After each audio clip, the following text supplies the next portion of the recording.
Olá, seja muito bem-vindo ao Café Virtual. Que gostoso um cafezinho, né? E hoje nós estamos aqui para meditarmos mais um pouquinho na preciosa, deliciosa Palavra de Deus. E hoje nós vamos conversar com vocês sobre um tema, pinturando as chuteiras. Ela nos remete ao futebol, né? Quando a pessoa fala assim, chega, eu desisto, eu vou pendurar a chuteira, não vou mais jogar, não vou mais brincar. Isso tem sido, inclusive, considerado em outras atividades. Quando a pessoa fala, não dá mais, né? Eu cansei de lutar. Às vezes algo que começou tão bom, parecia que estava dando tão certo, mas acontecem imprevistos, acontecem derrotas e a pessoa às vezes não quer mais persistir naquela história, né? E eu queria conversar hoje com vocês, né? Você já desistiu de alguma coisa? Às vezes de uma faculdade, às vezes de prestar um concurso, de um relacionamento, de um ministério.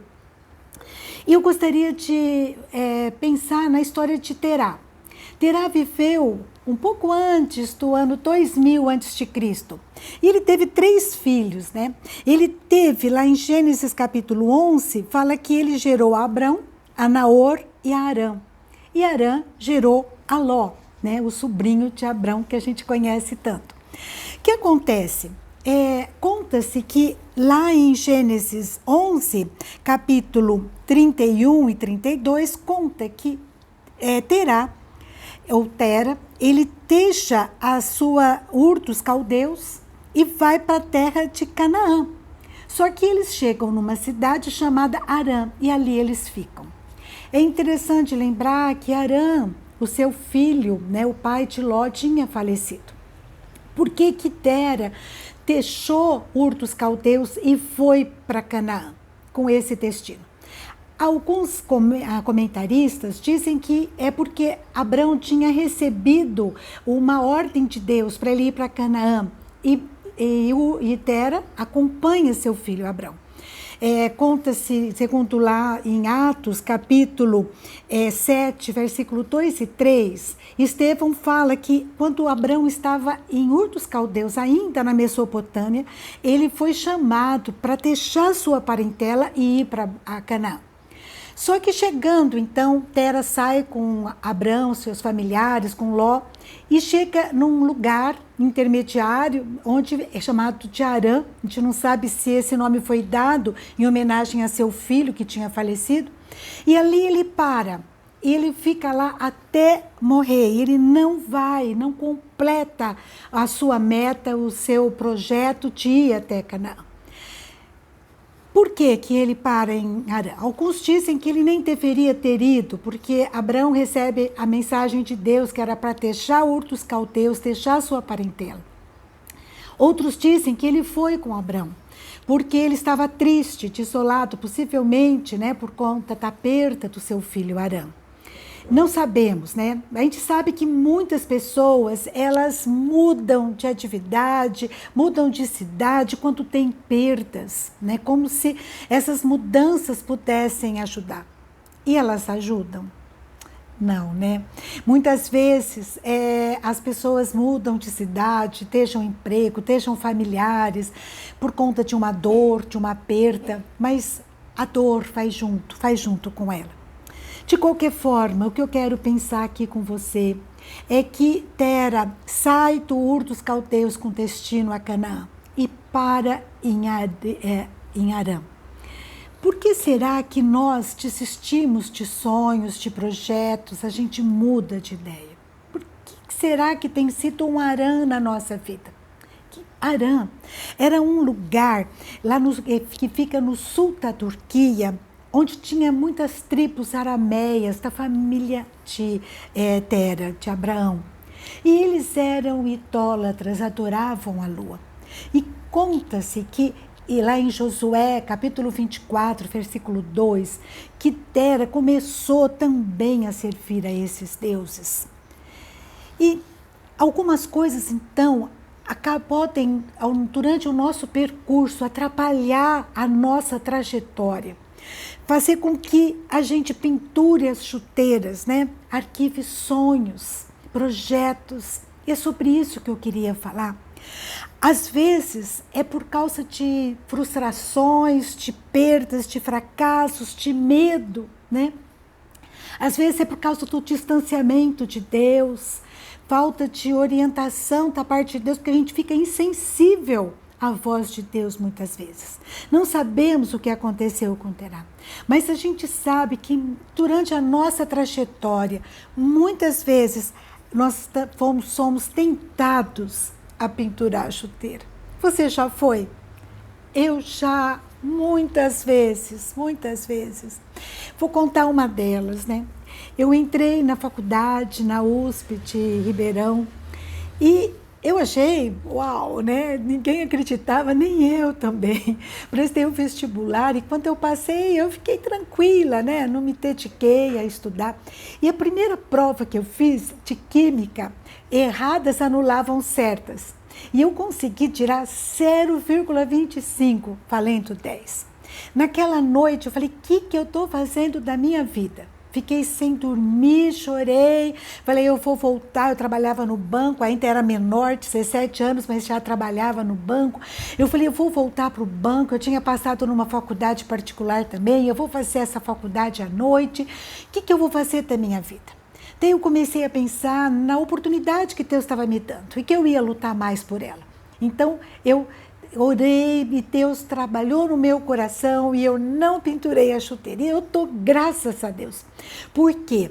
Porque eu consegui terminar a faculdade sem segunda época, consegui fazer mestrado, doutorado e desenvolvi uma vida acadêmica que eu curti muito, né? Que foi muito bom para mim. Então, que a gente possa, na hora que a gente quiser pendurar alguma chuteira, antes de você tomar qualquer atitude, ou mudar de cidade, ou ir fazer alguma outra coisa, que a gente possa perguntar para o Senhor, Senhor, trata do meu coração, mostra para mim, eu quero fazer a tua vontade. Eu quero dizer para vocês que em outras ocasiões eu senti Deus ministrando, Deus falando, não só nessa, mas em outras ocasiões. Quando você procura fazer a vontade de Deus, Deus fala, Deus ministra, Deus vai tratando da gente e vai dando paz quando a gente vai indo para o caminho que agrada a Ele. Esse é o nosso Deus, Ele não deixa a gente à deriva, Ele vai falando no nosso coração. Que a gente possa ser sensível à voz dEle. Assim como foi Abrão. Depois que seu pai morreu, conta-se lá em Gênesis capítulo 15, versículo 5, que Deus, Ele fala com Abrão. E Abrão estava atento à voz de Deus. E Deus fala assim, sai da sua tenda. Olha só o que eu quero mostrar para você. Olha o céu, olha, conta as estrelas. Você consegue contar, Abrão? Ah, não consegue, né, Abrão? E eu vou te dar uma descendência, uma posteridade que vai ser assim, Abrão. Ela vai estar assim, tão grande, num número tão grande, impossível contar. Esse é o nosso Deus. Ele chama Abrão para sair da tenda e para sonhar. Ah, eu não sei como é que tá, se você tá aí dentro de uma tenda, fechado, ou tá tentando, querendo pendurar a chuteira, ora, pede ajuda de Deus, Senhor, me mostra teu projeto. E Abraão então ouve a voz de Deus. A gente está precisando muitas vezes sair da nossa tenda, sair da nossa net, que tem sido uma tenda, né, que tem fechado, obstruído a nossa visão muitas vezes. Que possamos pedir direção de Deus. Lá em Salmos, capítulo 25, versículo 12, diz assim, quem é o homem que teme ao Senhor? Ele o instruirá no caminho que deve seguir. Deus instrui o homem que busca a vontade dele, que teme a ele, que quer fazer a vontade dele. Deus mostra o caminho que devemos seguir. E ele fez isso para Abraão, e Abraão, nós sabemos, ele foi para Canaã, ele foi muito bem sucedido, Deus prosperou Abraão, muito, né, e seus descendentes. Deus foi benigno para com Abraão, porque ele foi sensível à sua voz e seguiu o seu caminho. E a gente precisa cuidar para a gente não pendurar as nossas chuteiras. e nem pendurar as nossas harpas. E eu estava lembrando do texto que diz em Salmos 137, o povo de Israel, ele está ali, né, cativo, e eles dizem assim: às margens dos rios da Babilônia, nós nos assentávamos e chorávamos, lembrando-nos de Sião. Nos salgueiros que lá havia, pendurávamos as nossas harpas.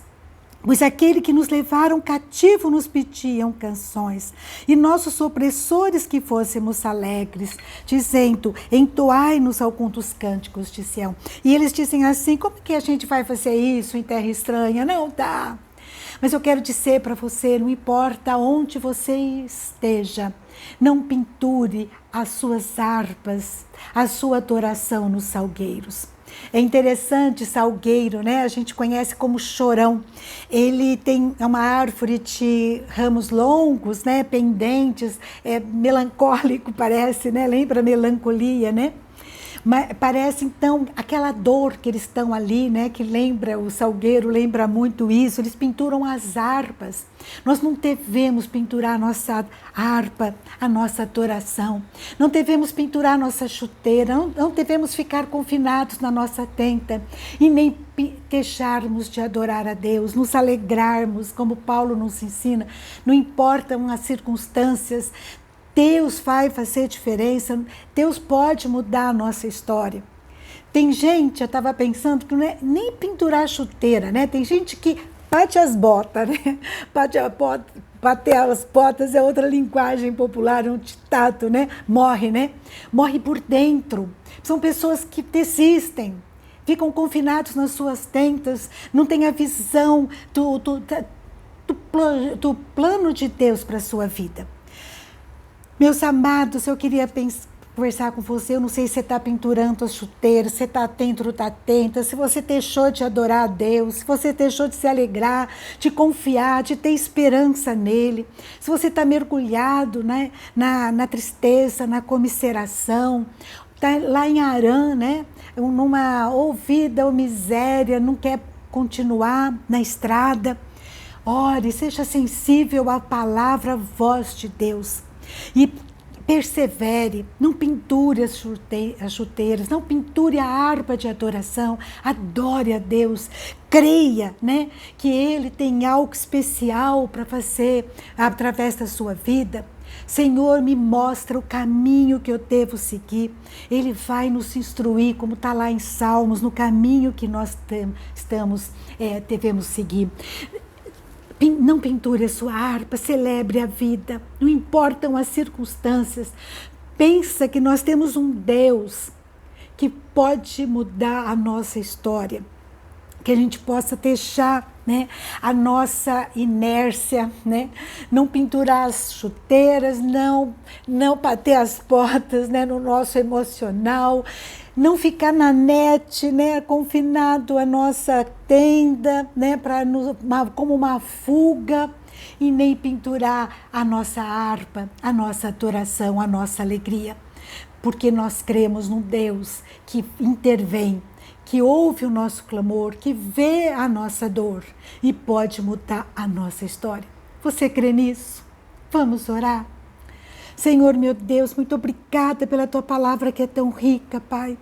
Que nós possamos te buscar, Senhor, na nossa vida em todo o tempo. Sair, Senhor, da nossa mesmice, sair, Senhor, da nossa tenda, sair da nossa caverna, Pai, de tristeza, de frustrações, e crer, Pai, que o Senhor tem algo novo a fazer na nossa vida e por meio da nossa vida. Que possamos, Senhor, partir para Canaã, para o projeto que o Senhor tem para a nossa vida, assim como Abraão fez.